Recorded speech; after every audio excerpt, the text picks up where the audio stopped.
Welcome to Love Thy Lawyer, where we talk to practicing attorneys about their lives in and out of the practice of law. I'm Goodman, the host of the show, and yes, I'm a lawyer. Nobody's perfect. He is a former federal prosecutor and a former Alameda County Deputy District Attorney. He has experience prosecuting and defending state and federal criminal cases, as well as federal immigration cases. He has tried numerous cases to verdict and zealously represents his clients. Phil Vaughns, welcome to Love Thy Lawyer. Thank you for inviting me. I appreciate it. Well, it's great to have you. I'm really honored that you've joined us. You know, the first time that I remember battling with you was when you were a federal prosecutor, assistant U.S. attorney. And we had a case that ultimately my client had to get Johnny Cochran involved in order to finally get the result that we needed. Yeah, well, in that case, I'm sure I folded my cards when he arrived. Yeah, but not when I was there. Where are you from originally? I was born in Oakland, and interestingly enough, even though I was born in Oakland, I played football for Skyline High School, and a lot of the guys that I played with went to Cal State Hayward. And so like a dummy, I followed them to Cal State Hayward. And when I got to the DA's office, the first case I was assigned was a guy who exposed himself at Cal State Hayward. And I thought, shucks, I'll never leave the Bay Area. It didn't turn out that way, but that's what I thought. You really completed the circle. Yeah. Well, let's just start there at high school. What was it, Skyline, you said? Yes, sir. And you played ball there at Skyline. And then how was that experience of going to school at Skyline High School? Well, interesting, because I lived next to Oakland Tech, and I got bused to Skyline. So it was a time when I first saw falling snow on the bus going to Skyline, and first, I guess, saw how life was lived on the other side of the hill. So it was instructive. I liked it, but it was certainly an eye-opener in many respects.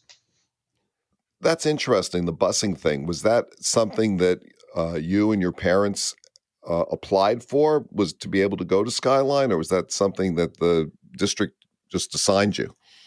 That's a good question. I don't remember for certain. I don't think there was anything affirmative, so to speak, that my family did. I think it may have just been a policy to, I don't want to say integrate, but certainly diversify the schools. But I don't think it's anything that we opted for. I know I just got up and got on the 15 bus and ended up in a whole different world. After you graduated from Skyline, you said you went to Cal State Hayward? Yes.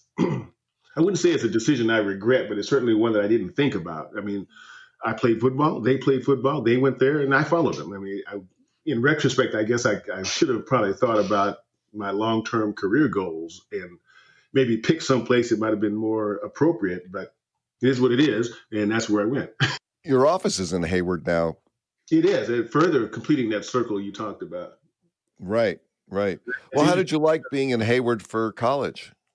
I loved it. It was 19 minutes from my home in Oakland to Hayward, and so to that extent, always being an efficient person, man, I thought, hey, this is not bad. Rather than going to Stanford across the Bay or some other place in another state, I'm in and out in 19 minutes. When did you start thinking about going to law school?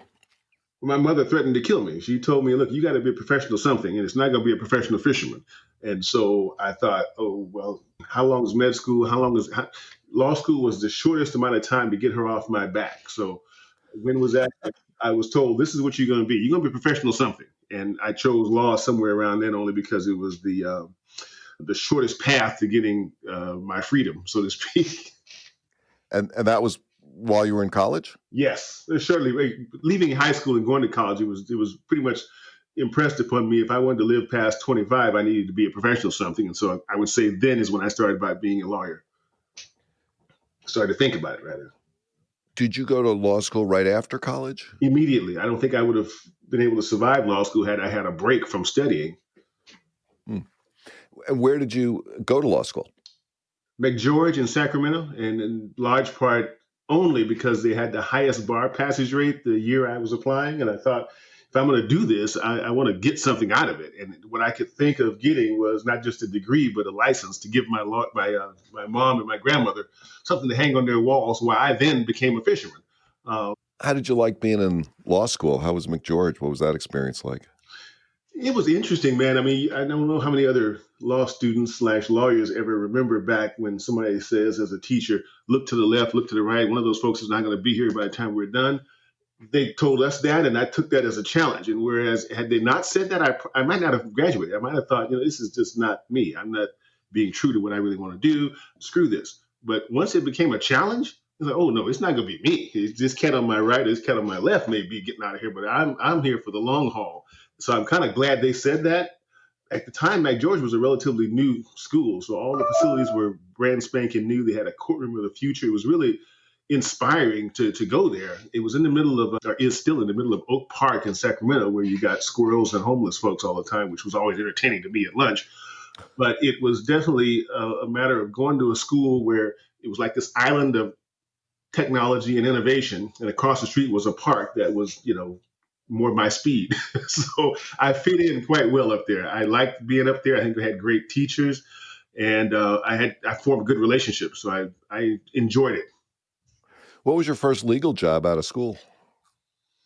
Interesting. My first legal job out of school was one I got through McGeorge's LLM program. They had an LLM program that had several facets. One was taxation, which I couldn't even spell, and the other was international trade and finance. I said, well, screw it. I don't have a job lined up like most of my colleagues. So that LLM program placed you in a firm. So I said, I'll try that. And where they placed me was a firm in Vienna, Austria, which at the time was the largest law firm in Austria, and it had like 4 lawyers. So that was my first legal job. How long did you live there? I was there on this program for 6 months, and then the firm invited me to stay for another year and a half or so. So I was there, 2 years. Did you learn to speak some German? I actually took German in school earlier because my mother, the saint that she was, told me, look, if you like animals, you need to learn German. I have no idea where she got that from, but I had some German classes based on that belief that she gave me. So it wasn't completely foreign to me. I was never fluent enough to go out and do much other than order a McDonald's Big Mac or something, a Virtualfunder as they called it. But I was not totally unfamiliar with the language. How did it feel being an American in Austria at the time, and more specifically, an African-American young man in a place where there's not a lot of Americans, not a lot of African-Americans? Good question. First thing, I had to learn how to cut my own hair because there weren't a whole lot of brothers over there to do that. So I had to learn how to cut my own hair with a mirror and a shaver. And secondly, I became friends with some itinerant workers there. One guy was from Pakistan, the other guy was from Sudan, and they were like newspaper sellers. And so because we were so rare minorities, we kind of bonded. So every day I'd go to a gym and take the train and stop at the station where my brothers were, so to speak. We'd talk about various things. And it did several things to me. It made me recognize that there are minorities who are linked in ways that sometimes they don't understand. Fascinating. And I guess that was certainly a lot different than, being in Oakland. Miles apart, literally. Yeah. So after you left Vienna, where did you go? I worked for a civil firm in San Francisco called Kopp and DeFranco. Quentin Kopp was, I think, he was certainly a lawyer, obviously, but I think he ended up becoming a judge in San Mateo County. And Tom DeFranco was his partner, a real cool guy from Nevada. So I did civil work there for a while, but I ended up finding myself reading all the advance sheets, and for the purpose of staying up on civil law, but finding myself drawn to the facts of most of the criminal cases. When did you go over into the criminal justice world? 1990, I had gotten a job in the DA's office in large part because I had been advised that in order to keep doing international trade and finance, I needed to go to a firm that did that kind of work. And those kind of firms, big, large firms, didn't hire from McGeorge, although they may hire a person with litigation experience. So I thought, okay, how do I get litigation experience? Somebody said, go to the DA's office. And I said, what the hell is the DA's office? No knowledge of what the heck the DA's office was. But I got advice from some important, I think, special people. Martin Jenkins and Judge Gloria Rines took me to dinner one time and said, you should really think about being a DA, because if you want litigation experience, trust me, you'll get it there, and you'll also be doing some good. And I thought, okay, well, once I figure out what the DA's office does, I'll put my name in. So I came to it not because it was a calling, but because it was a means to an end, so to speak. So you joined the Alameda County DA's office in 1990. What did you start doing there? Well, like I said, my first case was a guy who had exposed himself at Cal State Hayward. And rather than run out of the office screaming at that point, I said, hey, you know what? Hey, you can run, but you can't hide, apparently. So I was doing misdemeanor trials initially. How did you like that? It was learning on the fly. I mean, I liked the aspect of closing argument. I like summarizing things. I guess that's a personality trait of mine. So I like that aspect of trying cases. I like getting through the mundane and getting to the flourish. But, you learn that you don't get a good flourish unless you deal with the mundane stuff first. So, I mean, it was a kind of a reverse engineering situation for me. But I enjoyed the heck out of it. I enjoyed, for the first time since playing football, being part of a team. Do you have any particular mentors in the DA's office? Ken Burr. I mean, Ken Burr, as they say, literally could convict a ham sandwich. And I love watching him do his thing. I can't overstate how important it was to have seen somebody like him do his work. And I will give you one example of how he affected me. I watched him try some case, and I went to the sentencing. Of course, he won everything I ever watched him try. Anyway, at sentencing, he told the judge, look, judge, and I forget which judge it was. He said, this case was worth X in pretrial. Just because we've gone to trial, I think it's still worth X. He didn't give the guy like a trial tax kind of thing. And I remember one of my federal trials, I told the judge the same thing. I said, one of my mentors once took the position that there should not be a trial tax. And I, like him, thought this case was worth X at pretrial or whatever. And I still think it's that. That's how much the man affected me. And years later, I repeated a line that he had used. So I really found him to be a great mentor. I found people who were very, very close to me in that office, Ms. Leventis and some other folks who have stayed with me from that point forward. So I deeply value that experience, not just from the professional, but also from the personal as well. After the DA's office, where did you go? The U.S. Attorney's Office, in large part because I had done the kind of a circuit in the DA's office where you do misdemeanor trials, you do the preliminary examinations, you do felony trials, and you start over again. And at that point, I was kind of at the point of starting over again, which I didn't really, didn't look forward to it because I'd only come there, as I mentioned, for a stepping stone. I was going to go somewhere else at some point. I was never going to be my landing point, but it tended to become that over time. And so around the same time that I was going to start doing my repeating of the cycle, there was an opening in the U.S. Attorney's Office, the local U.S. Attorney's Office. I'm distinguishing it from San Francisco. I would never go into San Francisco, but there was an opening in the Oakland U.S. Attorney's Office. And I thought, that's interesting. It's not international trade and finance, but it is another step maybe towards that direction. It's federal. It may be some trial work. So it sounded interesting. And so I went for it. How did you enjoy that experience? Not as much. There's a lot of politics involved. There are a lot of decisions that were made for reasons that I didn't always agree with. There was not the same level of camaraderie there that I had become used to in the DA's office. It was interesting. I met a lot of different people that I would probably have never met in any other context. So in that sense, I have to look at it as valuable. But I can't say I enjoyed it as much as the DA's office, no. How long were you at the U.S. Attorney?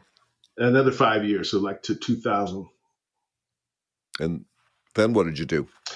Then I opened my own shingle, in large part because the U.S. attorney who had hired me, Mike Yamaguchi, had left.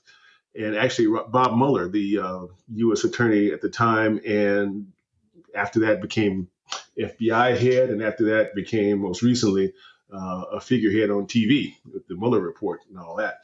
He came into the office and had a policy where all those folks who were in San Francisco had to at some point go to Oakland, and those in Oakland had to go to San Francisco.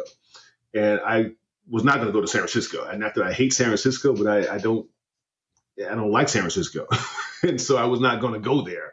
And well, you're from Oakland. Yes, you're right. An Oakland guy. Redheaded stepchild. Trust me. I mean, there is a there over here. So I did not want to do that. So I thought, okay, maybe this is like the tumbleweed that I am, a time to shift focus and go a different direction. So I hung out my own shingle, and that's kind of where I've been ever since.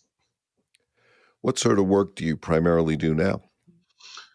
I would say that it varies, but currently it's probably like 60% immigration and 40% criminal. Other times it's been more 90-10, 75-25, but it varies. But those are the two main disciplines, I guess, that I engage in.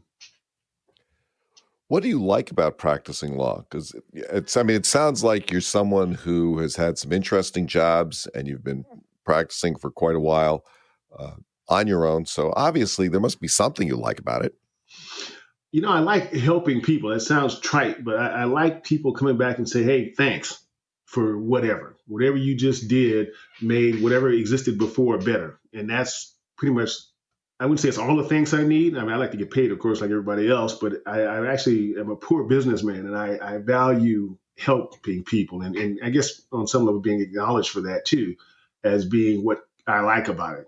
I don't like losing anything. So I don't like loss as a concept, which, in immigration, you lose a lot. So there's, and in criminal defense too, I guess, for most of us, not stars like you, of course, but the rest of us, we lose a lot. So I don't like that part of it. But I do like the occasional time when somebody says, hey, man, thank you for that. And I that will keep me on cloud nine for a long time. If a young person were just graduating from Skyline High School or college, would you recommend to a young person these days about thinking about a career in law? Yes. I hesitated a moment because I think the only proviso I would say is I hope they give it more thought than I did. But yeah, I think it's definitely a great choice. Tell me about a case you had that really went well. There's a couple of things that I think went well, and I don't want to name the names, but in immigration court, I had 4 cases at one point, and at different times, I should say. And there were 2 brothers and 2 sisters. And surprisingly, I should say, won all 4 of those cases. I look back and say, there's 2 families out there that had 2 children who basically won in immigration court when the grant rate in immigration court is at best 25%. I mean, in asylum cases, it can be down to like 9%. So, 91% of your cases you're going to lose in immigration court if you're calling for an asylum defense. So I look back and say I was really satisfied to look at 2 families where the 2 kids, it was in one case 2 brothers, in another case 2 sisters. We were able to keep them all here in the country. I look back at that and say that's satisfying to me. I like that. I guess on another level, there was a guy I prosecuted in the U.S. Attorney's Office. He went to prison and came out, got into a car wreck and called me and said, hey, man, I heard you're in private practice. I thought I must have been doing at least a good job on his case where he had the respect, I guess, or the admiration for whatever I had done for him to call me up, to first have known that I left the U.S. Attorney's Office and then to have sought me out to represent him on a car wreck. I look back on that still and think I like that. That cheers me when there are times when I'm not all that cheerful. How is the practice of law, how is that either met or different from your original expectations about it when you were going into it? I guess I would say it has exceeded my expectations in terms of the satisfaction I expected to have as a lawyer. I mean, when people tell me this worked out well for them, or that some judge says you're not getting life in prison, you're getting this, or you're getting 4 years instead of 12.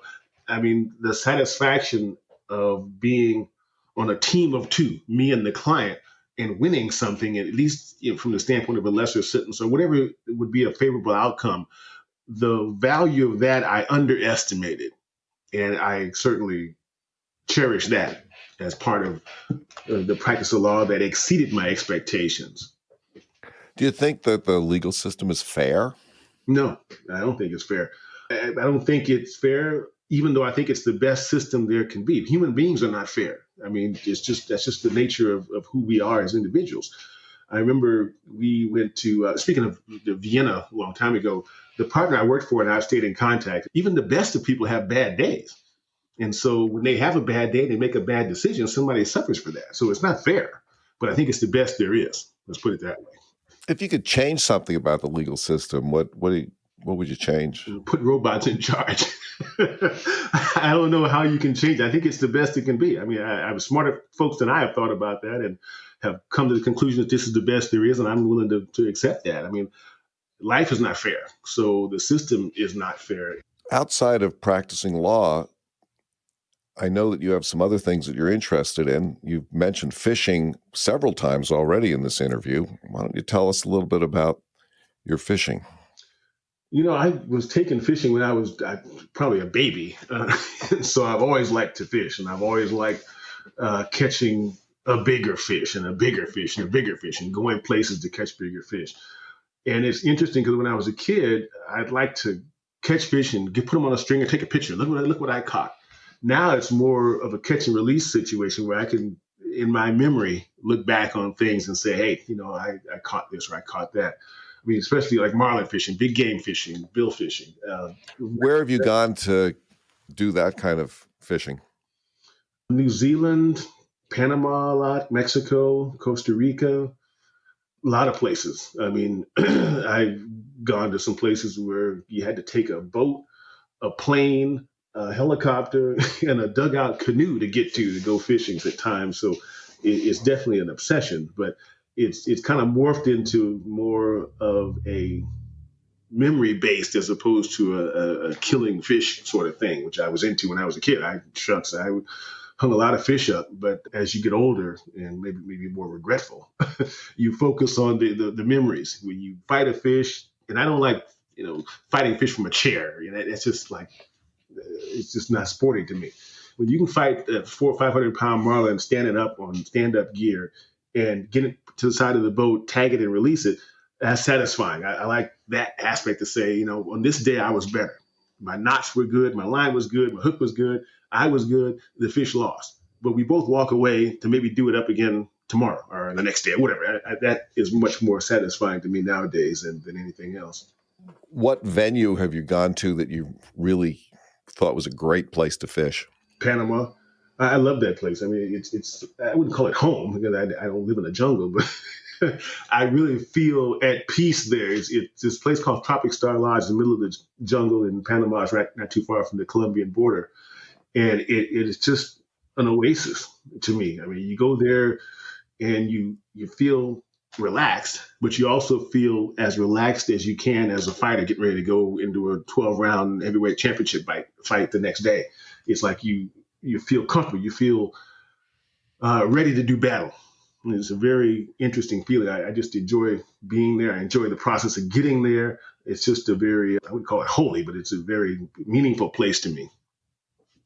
You also do some snowboarding, isn't that right? Once or twice with one of my good friends who was happy, who was a loyal enough friend to invite me to his home up there in Alpine Village. So it was a lot of fun doing that. I'm not as coordinated as I used to be when I was playing football, but I try not to fall as much as I used to snowboarding. I'm not jumping around like I used to because I broke my back doing that once. But I do enjoy that. I haven't gone as much as I have wanted, but I definitely like that as well.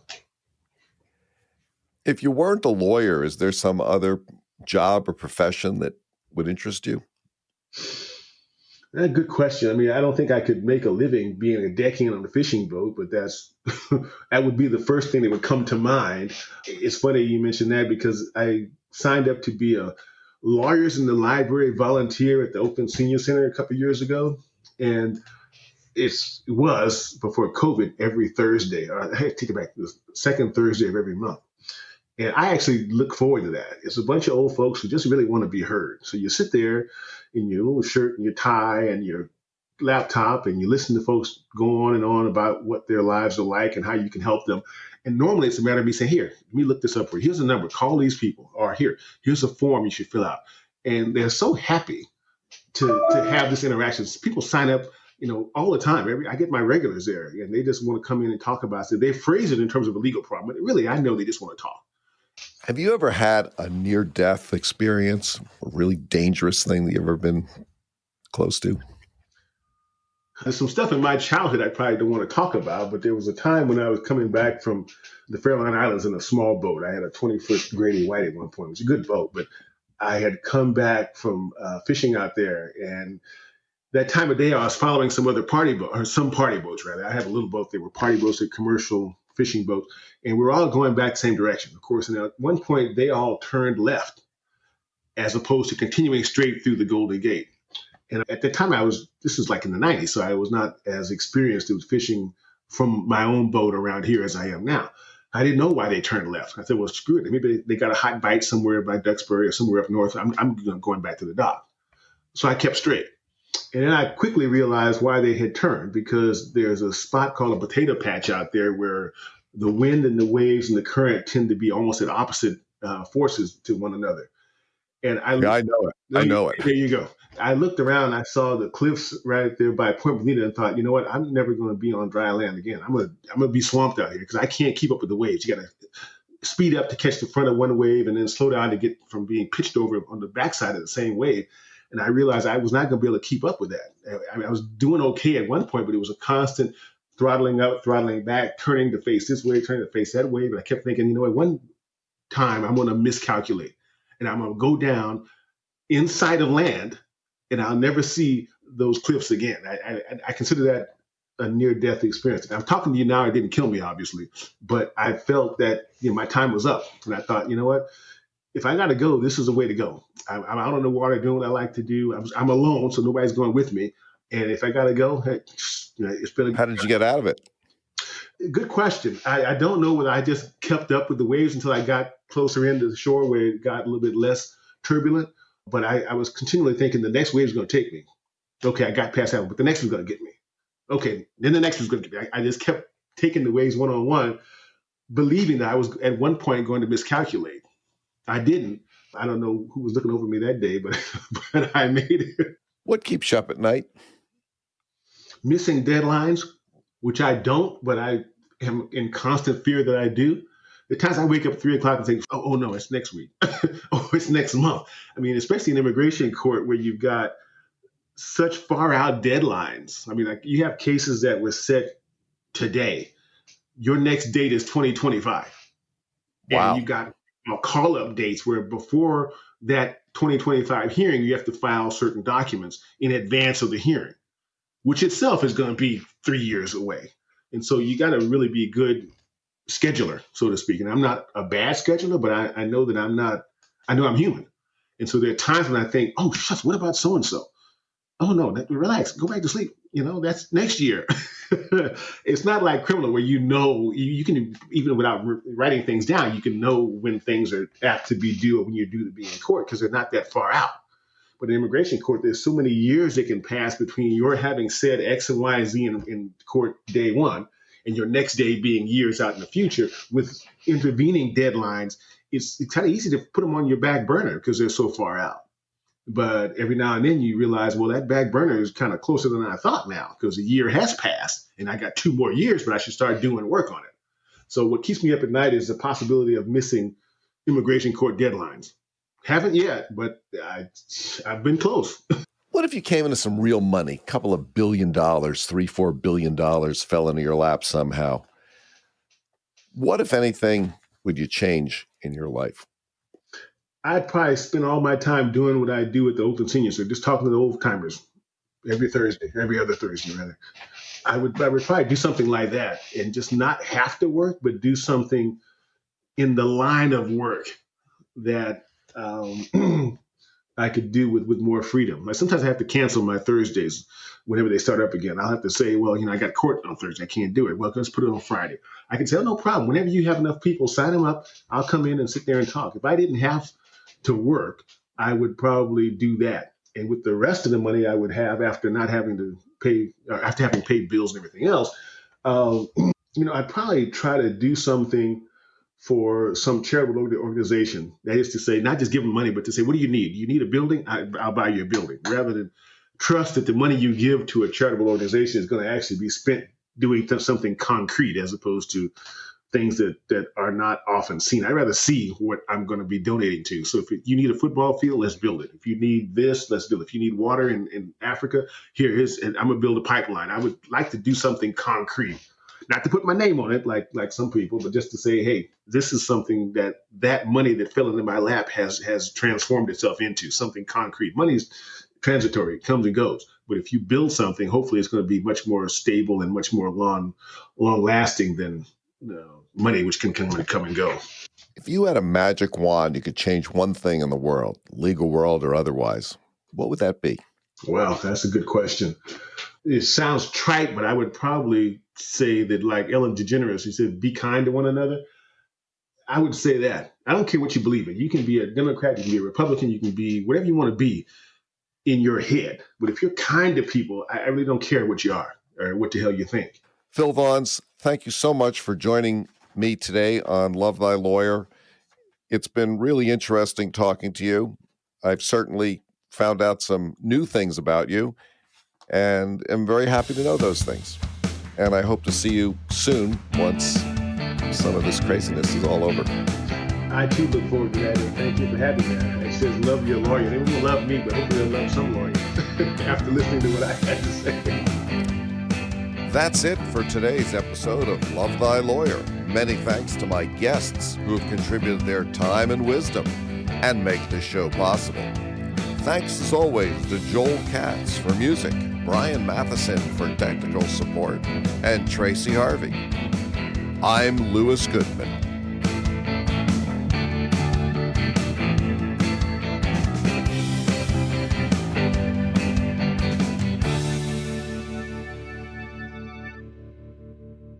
I think we pretty much covered a lot. I mean, I doubt anybody's interested in what I've said already, but I think you might be surprised. My chances of making this interesting, I think, have come and gone. So I think we've covered everything that I've got. You've got my best shot, basically.